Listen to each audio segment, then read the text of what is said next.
vida, Señor. Que no seamos tan solamente oidores, sino también hacedores de tu palabra. Señor, gracias damos. Gracias, Señor, en el nombre de tu Hijo Jesús. Amén. Amén. Pastor. ¿Puede? Conectar aquí. Sí. La computadora no.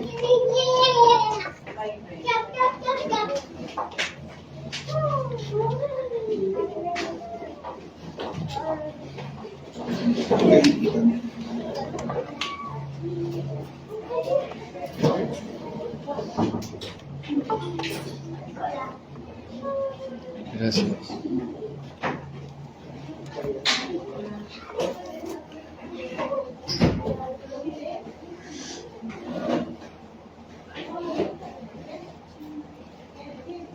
Buenos días, hermanos. Gracia y paz.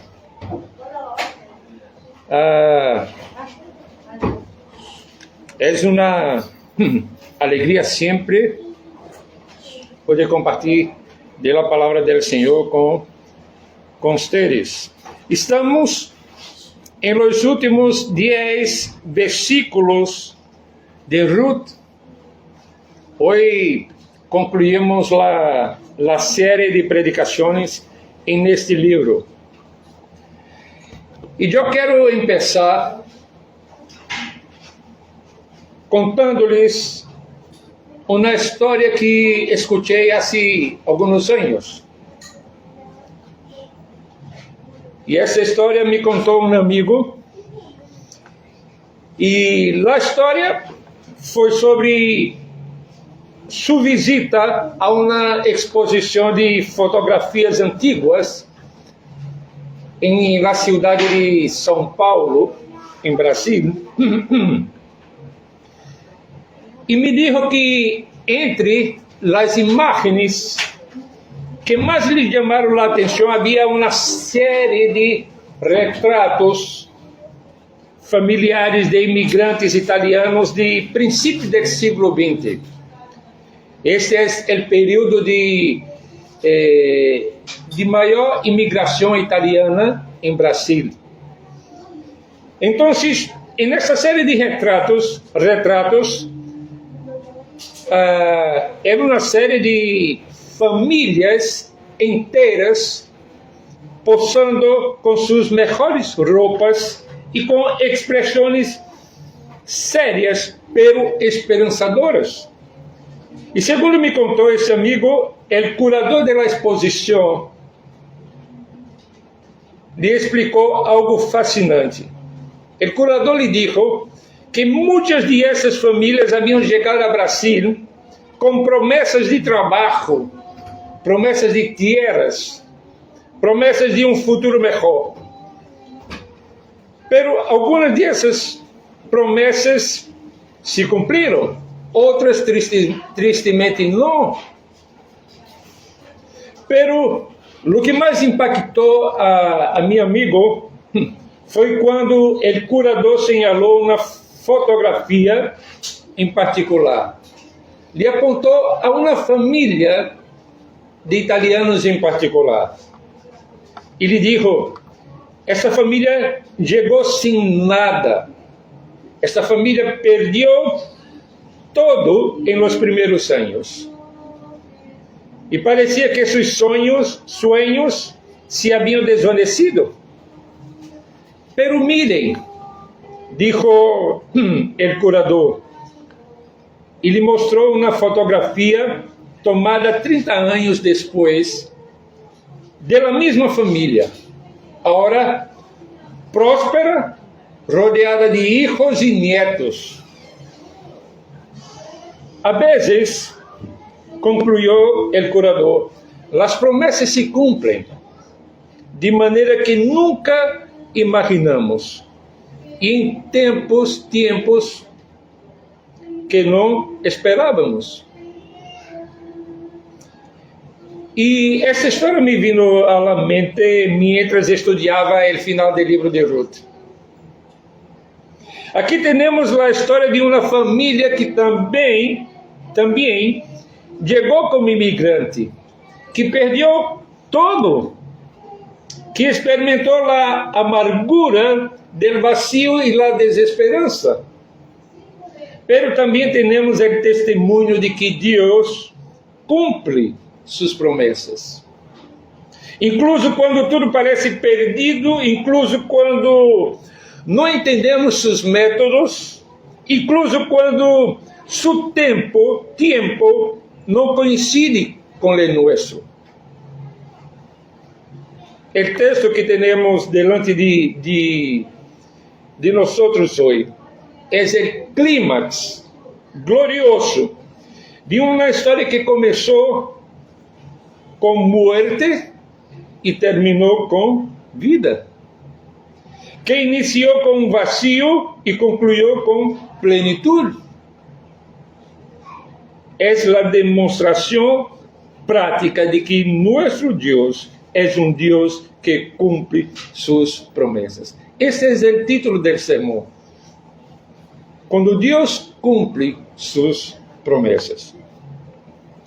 Agora vamos a ler o texto bíblico. Ruth capítulo 4, a partir do versículo 13 hasta o versículo 22. Eu vou ler para vocês.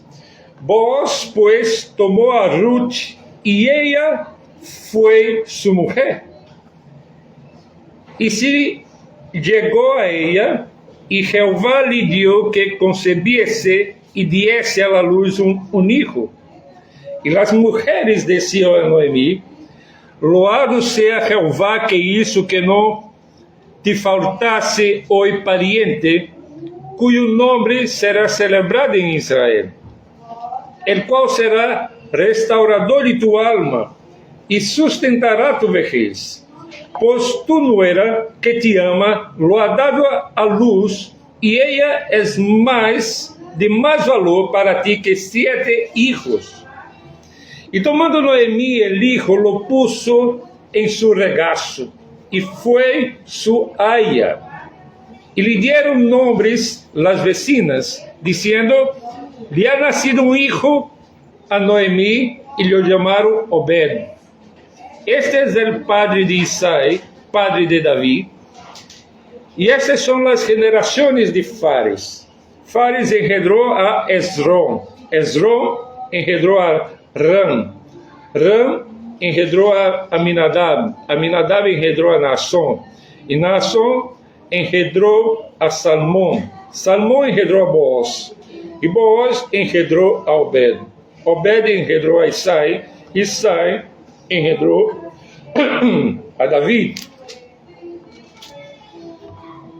Este é o texto que vamos a compartilhar nesta manhã. E eu quero que veamos 3 momentos específicos quando Deus cumpre suas promessas. Nós vamos a ver 3 quandos que nos ensinam sobre a fidelidade inquebrantável de nosso Senhor. Assim, veamos o primeiro ponto: quando todo parece perdido. E eu quero considerar solamente a parte A do versículo 13. Assim tomou Boaz a Ruth, e ella passou a ser sua mulher, e coabitou com ella.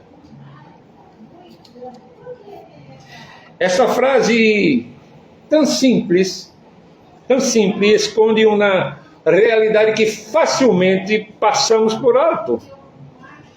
Ruth havia estado casada com Malom durante 10 anos sem ter hijos. 10 anos. Em uma cultura onde a fertilidade era vista como uma bendição divina e a esterilidade como maldição, 10 anos sem hijos era uma sentença devastadora. Imagínate. Imaginem a angústia silenciosa de Ruth durante esses 10 anos em Moab. Mês tras mês, a esperança renovada seguida por uma desilusão. las miradas de compasión de las vecinas, las preguntas no formuladas, pero presentes en cada conversación, y luego la muerte de Malón, sellando así, aparentemente para siempre, cualquier posibilidad de descendencia. Hermanos, imagina el sufrimiento de esa mujer. En una cultura donde la ausencia de un hombre le ponía en una situación de vulnerabilidad. No había alguien que pudiera proveer para ella y tampoco para protegerla. Pero la situación era aún más compleja. No era solo Ruth quien enfrentaba la esterilidad. Era toda la familia de Elimelech, la que estaba al borde de la extinción. Noemí había perdido a su esposo y a sus 2 hijos. Y mira una vez más, en una sociedad patriarcal, isso significava não só dolor emocional, sino também desproteção econômica e social. Desde uma perspectiva humana, o quadro que temos era o fim de uma linha familiar, de uma descendência familiar. E quando Noemí regressou a Belém, vocês devem acordar-se que Noemí hizo uma declaração que revelava a profundidade de sua desesperança. Noemí, no capítulo 1, no versículo 21, declara lo que vou ler. Llena me fui, pero vacía me ha vuelto Jehová. Ella venía a Dios no como un aliado, sino como un adversario. No como proveedor, sino como el que quita. E sua perspectiva estava completamente nublada por el dolor e a pérdida. Estava amargurada em seu coração. E agora, incluso depois do matrimônio de Ruth e Boaz, não havia garantias. O matrimônio em si mesmo não resolvia o problema fundamental da descendência. E se Ruth continuava sendo estéril? E se a história se repetia? E se Boaz também morria sem descendência? Esta é a realidade que enfrentamos quando tudo parece perdido. Não é só que as circunstâncias sejam difíceis, sino que parecem contradizer diretamente as promessas de Deus.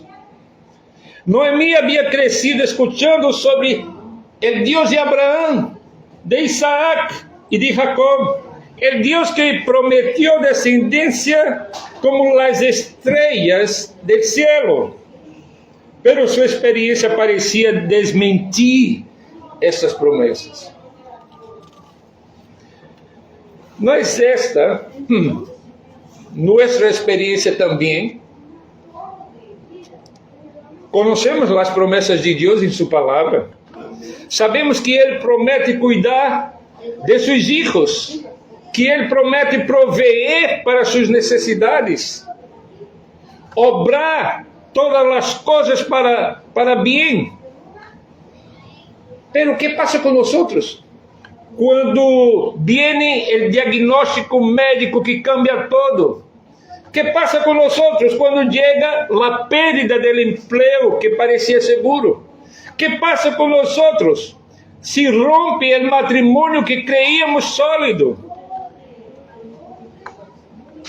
O cuando muere el ser querido, porque tanto oramos. E nesses momentos, como Noemi, começamos a questionar se Deus realmente cumpre suas promessas. Em nossa humanidade, passamos a questionar a Deus.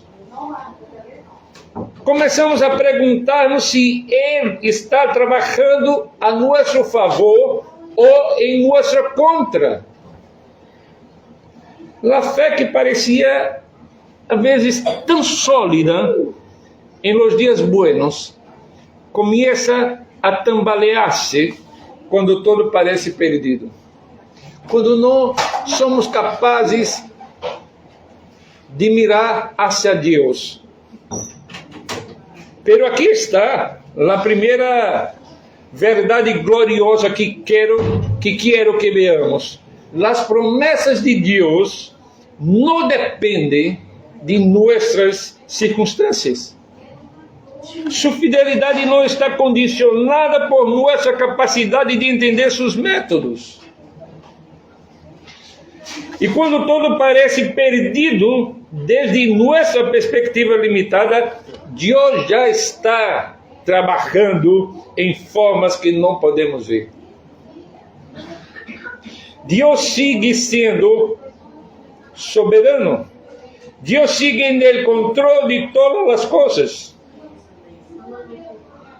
Como observam os comentaristas, o reino de Deus opera com uma nova matemática, onde as aparentes pérdidas se conviertem em ganâncias eternas. Lo que nós calculamos como derrota, Deus lo está orquestando como vitória. Lo que experimentamos como final, Ele lo está desenhando como um novo começo. É isso que vemos a cada capítulo do livro de Ruth. A esterilidade de Ruth não era um obstáculo para os planos de Deus, pero creio que era parte de eles. O vazio de Noemi não era evidência do abandono divino, era preparação para uma demonstração mais gloriosa da graça do Senhor.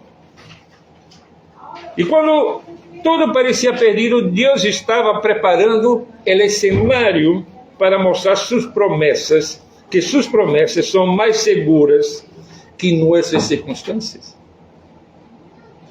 Pero Deus não se queda em silêncio quando tudo parece perdido. Há momentos quando Ele interviene de maneira direta e soberana. E aí vamos para o segundo ponto, quando Deus atua soberanamente. Empecemos desde o versículo 13, parte B. E o Senhor lhe concedeu que concebiera e tuvo um hijo. Esta é só a segunda vez em todo o livro de Ruth que vemos Deus como o sujeito ativo de um verbo. A primeira vez foi quando, no capítulo 1, verso 6, o autor diz: visitou a su pueblo dando-lhes pão. E a outra vez é agora, no clímax da história. E seja na primeira vez ou na segunda vez, Deus atua de maneira direta e soberana para hacer cumprir suas promessas. O texto é muito claro. Não foi a medicina, não foi a casualidade, não foi simplesmente o resultado natural da união matrimonial. Foi o Senhor quem lhe concedeu conceber. É isso que diz o texto. Foi o Senhor quien lhe concedió concebir. Em um momento de intervenção divina directa, Deus transformou a esterilidade em fertilidade, o vazio em plenitude e a desesperança em gozo. É isso que Deus hace. Pero observem algo muito hermoso. Deus não atua en vazio. Deus obra através de meios ordinários. O matrimônio, a concepção natural, o nascimento. Pero Deus atua com poder extraordinário sempre, sempre. Não há aqui fuegos artificiais celestiais, não há aparições angélicas, não há milagros espetaculares, solo a intervenção silenciosa, pero poderosa del Deus que dá vida. Esta é a forma típica em que Deus cumpre suas promessas. Não sempre de maneira espetacular, pero sempre de maneira soberana. Ele usa meios ordinários para lograr propósitos extraordinários. Ele utiliza pessoas comuns para cumprir planos eternos. E mirem a reação da comunidade. Diz o texto: então as mulheres dijeron a Noemí: bendito sea el Señor que no te ha dejado hoy sin pariente redentor. Las mismas mujeres que habían sido testigos del regreso amargo de Noemí, ahora son testigos de su restauración gloriosa. Ellas reconocen inmediatamente la mano y la providencia de Dios en estos eventos. Não ven solo um nascimento, elas reconhecem uma intervenção divina. Não observam solo uma família feliz, elas contemplam o cumprimento das promessas de Deus no ordinário da vida. E fíjense em lo que dizem sobre o niño, el qual será para ti restaurador de alma e sustentador de tu vejez. Ellas miram a este niño e entendem que não é só um bebê, é um instrumento de restauração divina, não é só descendência, é redenção. Pero há algo aún mais hermoso nesta escena. As mulheres dizem algo sobre Ruth que deveria ser-nos reflexionar profundamente. E essas mulheres dizem: pois tu nuera, mirem a isso, ojo aqui, pois tu nuera que te ama, lo ha dado a luz, la qual es para ti mejor que 7 hijos. Em uma cultura onde ter 7 hijos varones era considerado a bendição suprema, dizer que Ruth era melhor que 7 hijos era o cumprido máximo. Pero mais que um cumprido, era um reconhecimento teológico. Deus havia usado a esta mulher estrangeira, esta viúva moabita, esta pessoa que humanamente não tinha nada que oferecer, para trazer bendição que superava todas as expectativas. Aqui vemos a graça radical de Deus. Ele não só cumpre suas promessas, apesar de nossas limitações, pero las cumpre a través de nossas limitações. Deus não só obra apesar de nosso passado, obra através de nosso passado. Ruth não tuvo que deixar de ser moabita para ser bendição. Noemi não teve que fingir que não havia sido amarga para experimentar doçura.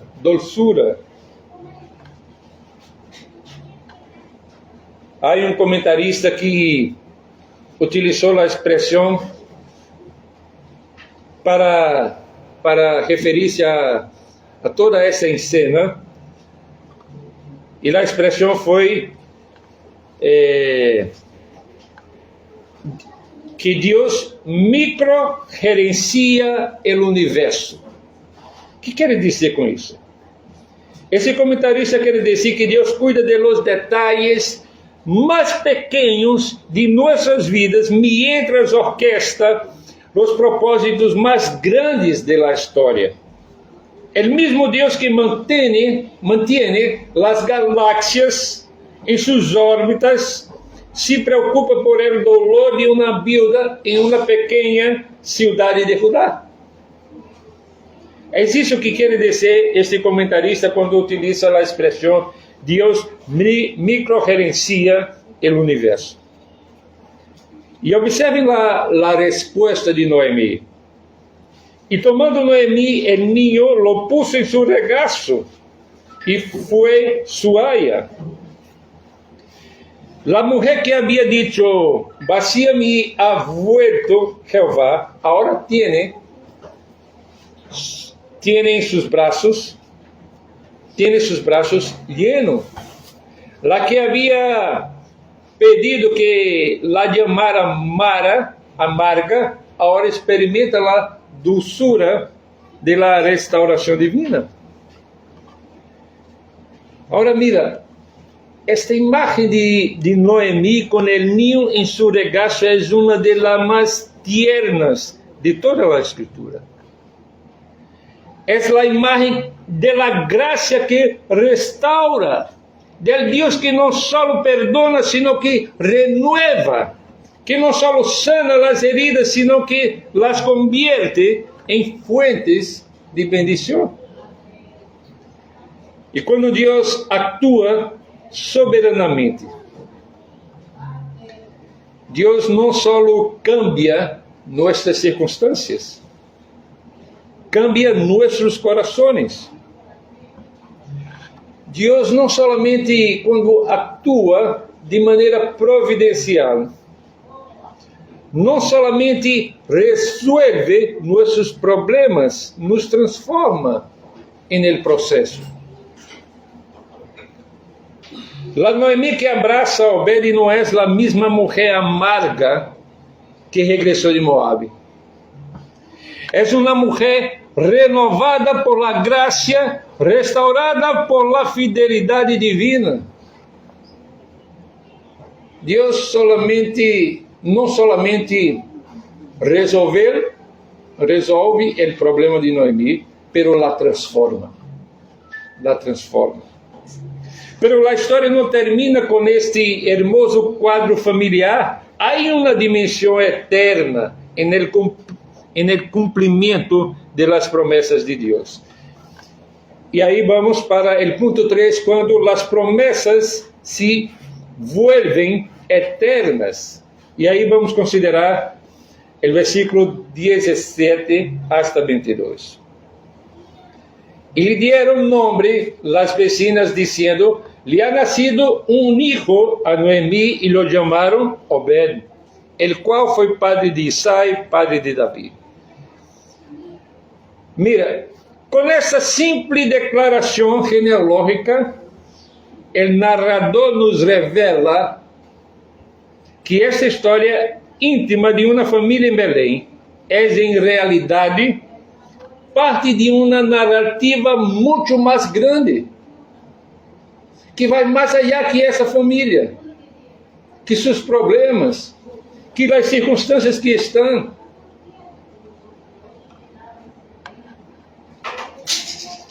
É como em uma película onde a câmera se aleja gradualmente para mostrar o contexto mais amplo. É como onde descobrimos que os eventos que hemos estado seguindo têm implicações que se estendem muito mais allá de lo que qualquer de los personagens poderia haver imaginado. Obed, cuyo nome significa siervo, se convierte en el abuelo del rei Davi. E Davi, por supuesto, foi, segundo as Escrituras, o rei segundo o coração de Deus. É o que dá início a la tradição real de la qual vendría el Mesías. E de repente, essa história de amor e redenção em uma pequena cidade se convierte em um capítulo crucial em la história da salvação. Dizem os comentaristas que o livro de Ruth serve como uma transição para o período da monarquia, começando em 1 Samuel adelante.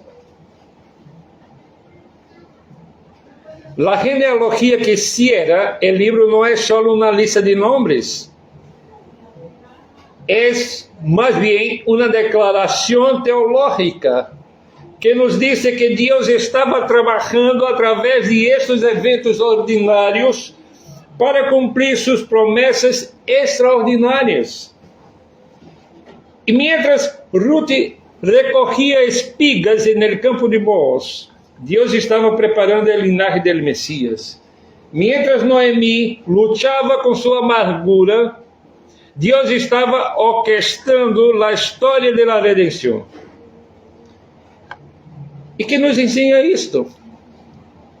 Isso nos ensina algo profundo sobre como Deus cumpre suas promessas. Ele pensa em termos de gerações, não só de momentos. Seus planos abarcam siglos, não só anos.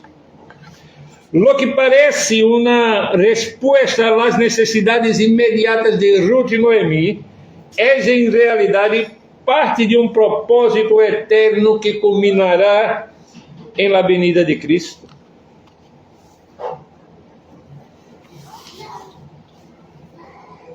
Um comentarista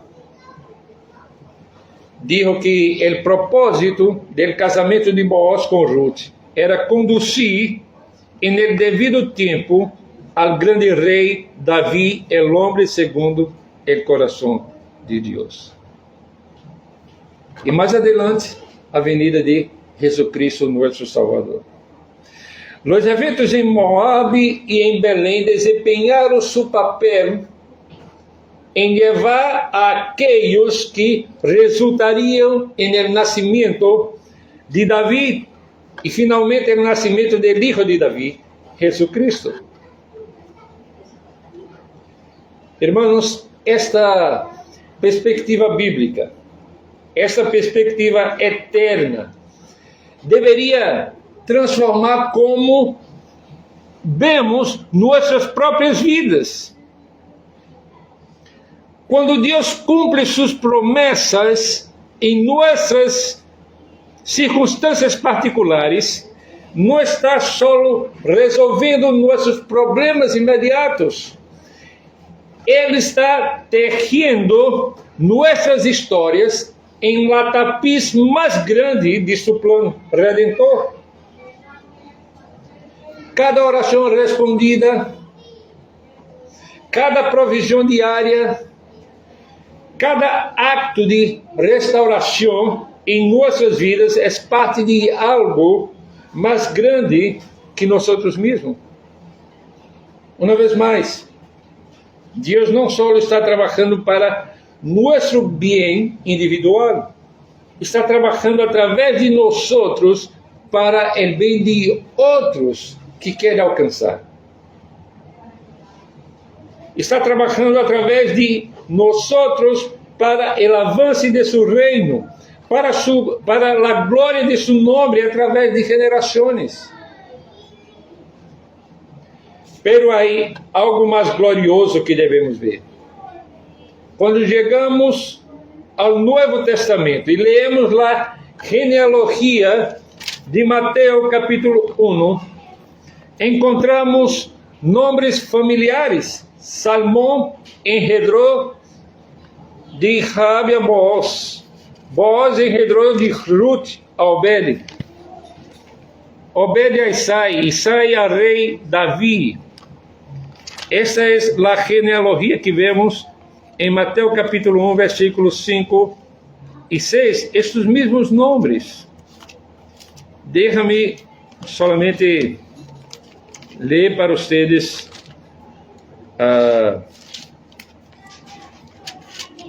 o texto bíblico de Mateus 1, 5 e 6. Salmão engendrou de Raabe a Booz, Booz engendrou de Ruth a Obed, e Obed a Isai. Isai engendrou ao rei Davi, e ele, rei Davi, engendrou a Salomão, de la que foi mulher de Urias. E seguindo a genealogia, no capítulo 1 de Mateus, encontramos estes nomes mencionados ao final do livro de Ruth. Se dão conta de lo que isso significa? Ruth, a viuda moabita, está no linaje directo de Jesucristo. A mulher que uma vez foi estrangeira e estranha se convertiu em antepassada del Salvador del mundo. La que buscou refúgio bajo las alas de Deus de Israel se convertiu em parte de la linha através de la qual vendria aquele que seria refúgio para todas as nações. Como señalan los muchos comentaristas, Jesús eligió descender de uma linha que incluía prostitutas, estrangeiras, adúlteras e pecadores de todo tipo. ¿Por quê? Porque ele vino a ser amigo de los pecadores. Vino a mostrar que a graça alcança a los mais alejados, a los mais quebrantados, a los que parecem menos prováveis de ser usados por Deus. Jesus vino a salvá-los. E quando leemos a genealogia em Mateus capítulo 1, nos damos conta de que esta inclusão de que hablamos é uma inclusão que tem que ver com o alcance da salvação em todas as nações. Quando as promessas de Deus se vuelven eternas, vemos que sua graça é mais radical, seu amor mais inclusivo, seus propósitos mais gloriosos de lo que jamais poderíamos imaginar. O que isso significa? Significa que a história de Ruth não é só sobre uma mulher que encontrou um marido. É sobre como Deus inclui a los excluídos em sua família. Não é só sobre uma família que foi restaurada. É sobre como Deus está restaurando toda a humanidade através de Cristo. Isso nos leva a uma verdade final e gloriosa. Nossas histórias estão conectadas com propósitos eternos. E quando Deus cumpre suas promessas em nossas vidas, não está só bendizendo nosso presente, está preparando nosso futuro eterno. Não está só resolvendo nossos problemas temporales, está trabajando para nuestra gloria eterna. Como dice el apóstol Pablo en Romanos 8:28, sabemos que a los que amam a Dios, todas las cosas les ayudan a bien, isto es, a los que conforme a su propósito son llamados. Esse propósito não é só para esta vida, é um propósito para a vida eterna. Essas todas as coisas incluem nossas pérdidas, nossas esperas, nossas desilusões, porque Deus las está usando para cumprir suas promessas que se estendem para a eternidade. Isso nos leva ao cumprimento supremo de todas as promessas de Deus. E agora eu encaminho para a conclusão.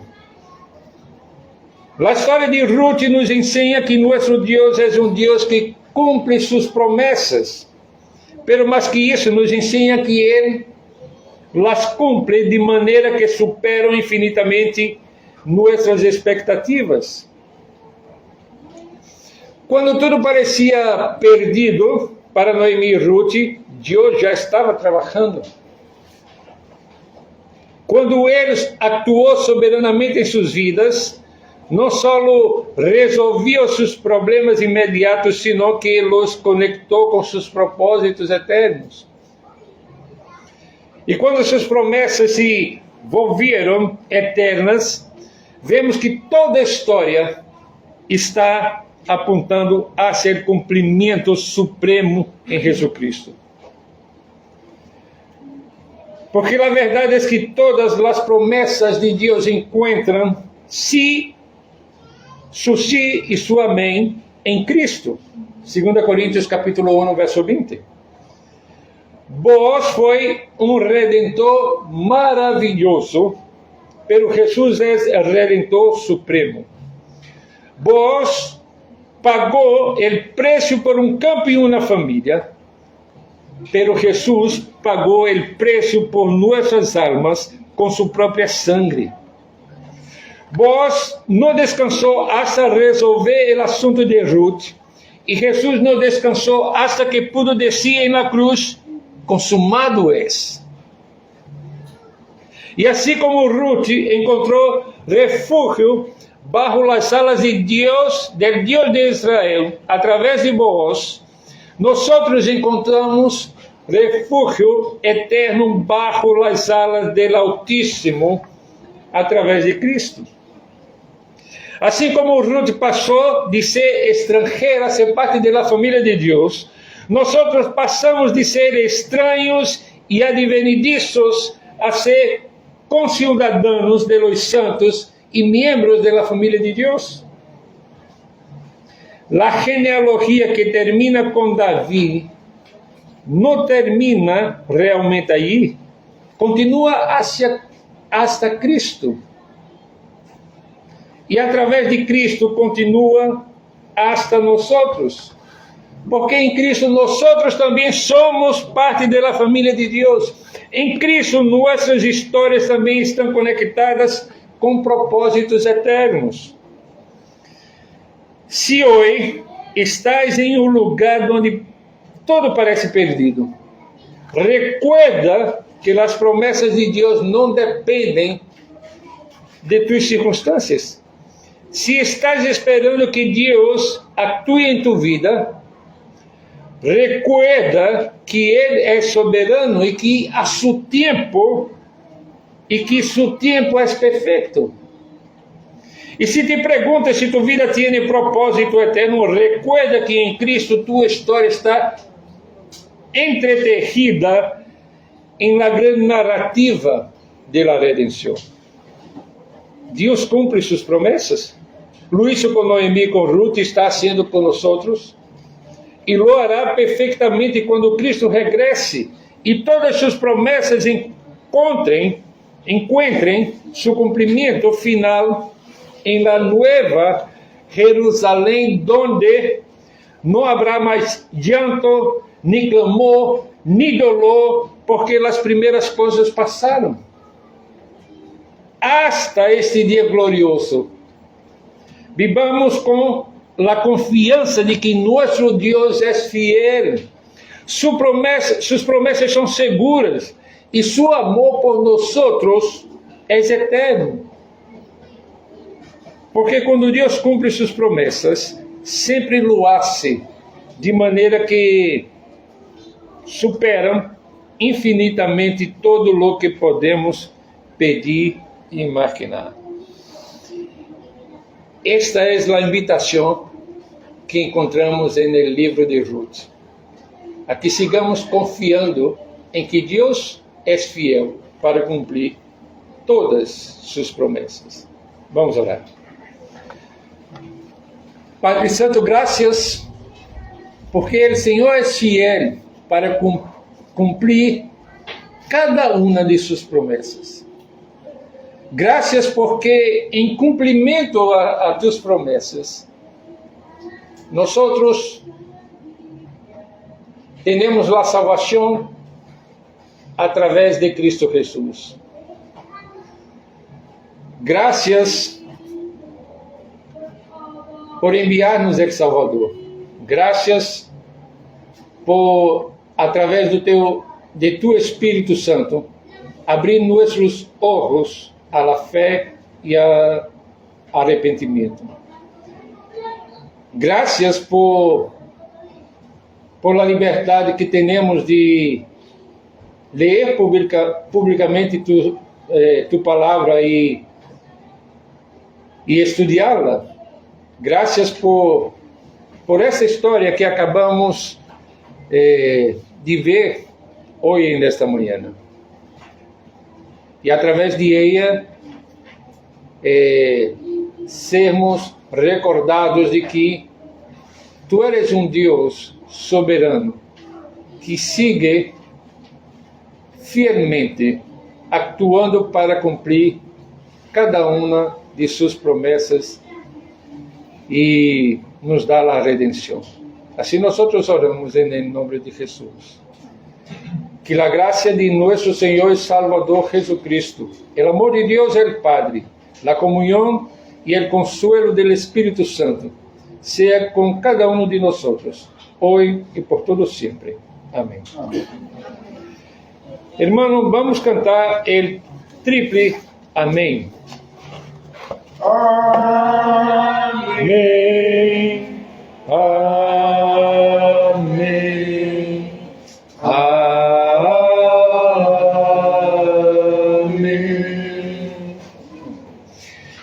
Bueno, a partir do próximo domingo temos uma nova série de predicações. Agora no Novo Testamento vamos juntos por alguns domingos mirar hacia a primeira carta do apóstolo Pedro e vamos a ver o que Deus tem a ensinar-nos. O título da série completa é A Espiritualidade que Resiste. Então, em certa maneira, vamos a ver o que seria e que poderíamos considerar as aplicações de lo que vimos em 1 João e em Ruth, agora em 1 Pedro. Que Deus bendiga a vocês ao longo da semana e vamos a ter nosso tempo para saludar-los uns a los outros, tomar um café e ter comunhão.